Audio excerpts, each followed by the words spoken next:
আসসালামু আলাইকুম। এখন যে ডিজাইনটি নিয়ে কথা বলবো এটি হলো ডিজাইনটি দেখাই। এটি হলো 2 তলা একটা ডিজাইন, 900 বর্গ ফিটের। এই ডিজাইনটি আমরা ফরিদপুরের আলফাডাঙ্গাতে করলাম। আহ, এই ডিজাইনটি সম্পর্কে বিস্তারিত জানতে ভিডিওটি না টেনে সম্পূর্ণ দেখবেন এবং আমাদের চ্যানেলটিকে অবশ্যই সাবস্ক্রাইব করবেন। আর ডিজাইন সম্পর্কিত তথ্য পেতে ভিডিওতে দেওয়া নম্বরে আমাদের সাথে যোগাযোগ করবেন। আমরা সারা বাংলাদেশে অত্যন্ত দক্ষতার সাথে ডিজাইনের সার্ভিস দিয়ে আসছি। চলুন দেখা যাক ডিজাইনের বিস্তারিত কি আছে। যেমনটি বলছিলাম, প্রথমে আমরা 3D ডিজাইন নিয়ে কথা বলবো। এটি হলো বাড়ির ফ্রন্ট এলিভেশন, সামনে চলাচলের রাস্তা আছে। এটা হলো মেন গেট। মেন গেটের সেফটির জন্য ভিতরে একটা কাঠের দরজা দেওয়া হয়েছে এবং বাইরে একটা ক্লপসিবল গেট দেওয়া হয়েছে। এটা হচ্ছে সিঁড়ি। এখানে কিছু ফুল গাছ লাগানো জায়গা আছে। এটা হচ্ছে বারান্দা। বারান্দাতে ফুল গ্রিল দেওয়া হয়েছে সেফটির জন্য। আহ এখানে একটা স্ল্যাব দেওয়া হয়েছে। স্ল্যাবের কালারটা একটু হলুদ কালার করা হয়েছে, যেহেতু গ্রামের বাড়ি একটু কালারফুল হলে সব থেকে ভালো লাগে। এটা হলো সিঁড়িঘর। সিঁড়িঘরের যে ল্যান্ডিং আছে, ল্যান্ডিং এর সাথে একটা বারান্দা রাখা আছে যাতে বিল্ডিংটা সুন্দর দেখানোর জন্য। এটা হলো 2য় তলার বারান্দা। বারান্দাতে ফুল গ্রিল ব্যবহার করা হয়েছে। এটা হলো সাইড এলিভেশন এবং দুইটা একেবারে ছাদের উপরে যে বারান্দা যে রেলিং আছে, রেলিং এর শেপটা রাখা আছে যাতে বিল্ডিং এর সৌন্দর্য বৃদ্ধি করার জন্য এটা করা হয়েছে।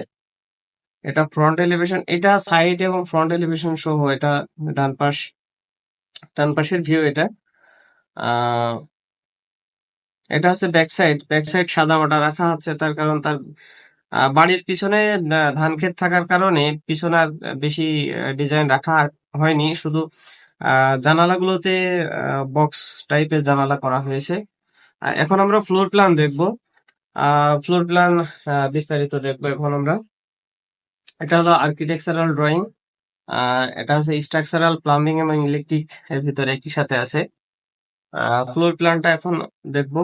আর যেমনটি বলছিলাম যে ডিজাইনটা আমরা দিয়েছি হচ্ছে ফরিদপুরের আলফাডাঙ্গাতে। এটা হলো ফ্লোর প্ল্যান। এটা হচ্ছে গ্রাউন্ড ফ্লোর। যেহেতু গ্রামের বাড়ি অনেক জায়গা, 36 ফিট বাই 25 ফিট, তাতে 900 স্কোয়ার ফিট মতো আসে। এটা হলো মেন গেট। মেন গেটের সিঁড়ি এটা। দুই বারান্দা এবং মেন গেটের মাঝামাঝি একটা প্ল্যান্টার বক্স রাখা আছে। এটা হলো বারান্দা, 8 feet 2 inch by 2 feet 6 inch. এটা আছে drawing room, 11 feet 8 inch by 10 feet 9 inch. Drawing রুমের সাথে একটা কমন টয়লেট রাখা আছে, 7 feet 4 inch by 4 feet 2 inch. এটা হলো ডাইনিং এরিয়া। ডাইনিং এরিয়া আছে 12 feet 1 inch by 14 feet 5 inch. এটা রান্নাঘর। রান্নাঘর আছে 12 ফিট 1 ইঞ্চি বাই 7 ফিট। এটা হলো মাস্টার বেড। মাস্টার বেড আছে 11 ফিট 8 ইঞ্চি বাই 12 ফিট 1 ইঞ্চি। এই বাড়িটি 2 তলা পর্যন্ত ফুল কমপ্লিট করতে আসলে মেটেরিয়ালস এর দাম কম বেশি হওয়ার কারণে খরচের পরিমাণও কম বেশি হয়। এখন আমরা দেখবো হচ্ছে ফার্স্ট ফ্লোর প্ল্যান। তার আগে আমরা খরচের হিসাবটা একটু জানাই। 25 থেকে 30 লক্ষ টাকার ভিতরে এই বাড়িটা 2 তলা পর্যন্ত ফুল কমপ্লিট করা যাবে। এখন আমরা 2য় তলার ডিজাইনটি দেখবো। এটা হলো সিঁড়ি। সিঁড়িতে এই যে বলছিলাম যেমনটি সিঁড়ি ল্যান্ডিং এর সাথে একটা বারান্দা রাখা আছে, এই পাশে একটা প্ল্যান্টার বক্স আছে এবং এটা হচ্ছে বারান্দার মাঝখানে একটা প্ল্যান্টার বক্স আছে। এটা দিয়ে আমরা প্রথমে লিভিং এরিয়াতে ঢুকে গেলাম। লিভিং এরিয়া আছে 16 feet 5 inch by 8 feet 7 inch. এটা common bed 12 feet 1 by 12 feet 1। এটাও কমন বেড। কমন বেড আছে 11 ফিট 8 বাই 12 ফিট 1। লিভিং এর সাথে একটা টয়লেট রাখা আছে, common toilet 7 feet 4 inch by 4 feet. এটা master bed 11 feet 8 inch by 11 feet 2 inch. Front সাইডে বারান্দা আছে এবং সাথে আছে একটা attach toilet, 7 feet 4 inch by 4 feet 2 inch. মানুষ এখন অনেক সচেতন হয়ে গেছে আগের থেকে। এটা কলাম লেআউট প্ল্যান। আহ এটা হচ্ছে total detailing footing layout plan.